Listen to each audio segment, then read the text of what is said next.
పిఠాపురం మండలం మల్లం గ్రామంలో గత వారం రోజుల క్రితం విద్యుత్ షాక్ కు గురై చనిపోయిన పల్లపు సురేష్ బాబు కుటుంబాన్ని పిఠాపురం నియోజకవర్గ వైఎస్సార్ కాంగ్రెస్ పార్టీ ఇన్ఛార్జ్ వంగగీత విశ్వనాథ్ పరామర్శించారు. ముందుగా పల్లపు సురేష్ బాబు చిత్రపటానికి వంగగీత విశ్వనాథ్ పూలమాలలు వేసి నివాళులర్పించారు. అనంతరం సురేష్ బాబు కుటుంబ సభ్యులను వంగగీత విశ్వనాథ్ ఓదార్చారు.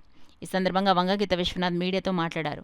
కార్యక్రమంలో కొప్పన శివ, గండేపల్లి బాబీ, పిఠాపురం పట్టణ వైఎస్సార్ కాంగ్రెస్ పార్టీ అధ్యక్షులు రావుల మాధవరావు, కొత్తెం దత్తుడు, ఒల్వల భూషణం, అడప రఘు, సైతన వరప్రసాద్ తదితరులు పాల్గొన్నారు. అతనికి తల్లిదండ్రులకి ఒకటే కొడుకు, అదేవిధంగా ఇద్దరు పిల్లలు ఉన్నారు, చిన్నపిల్లలు. ఇంకా 10th అమ్మాయి 8th, అబ్బాయి 10th చదివే పిల్లలు. దురదృష్టవశాత్తు అతను చనిపోవడం జరిగింది. ఈరోజు ఆ కుటుంబాన్ని కలుసుకొని వారికి పరామర్శించడానికి, వారికి ధైర్యం చెప్పడానికి ఈరోజు మేమందరం వైఎస్ఆర్సీపీ పార్టీ తరఫున అందరూ కూడా రావటం జరిగింది. చాలా దురదృష్టకరమైన సంఘటన ఇది. మరి ఆ కుటుంబాన్ని ప్రభుత్వం అన్ని విధాలు కూడా ఆదుకోవాల్సిన అవసరం ఉంది. అదేవిధంగా మరి ఇలాంటివి ఈ సంఘటన అనంతరం కొన్ని విషయాలు బయటకు వచ్చాయి. ఇలాంటి విషయాలు రాకుండా కూడా అన్నీ కూడా చూడాల్సిన అవసరం ఉంది.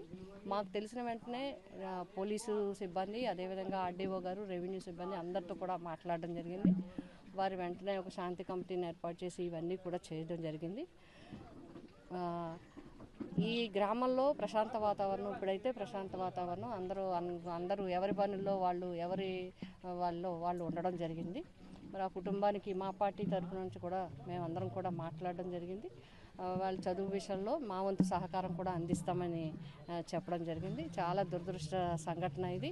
ఆ కుటుంబానికి మా ప్రగాఢ సానుభూతిని తెలియజేస్తున్నాం. పల్లపు సురేష్ బాబు ఆత్మ శాంతించాలని. చిన్న వయసులో అకస్మాత్తుగా అందరికీ చాలా కలతగా ఉంది. అంత అకస్మాత్తుగా ఆ అబ్బాయి అలా చనిపోవడం, కాబట్టి మా సంతాపాన్ని వారికి తెలియజేయడం.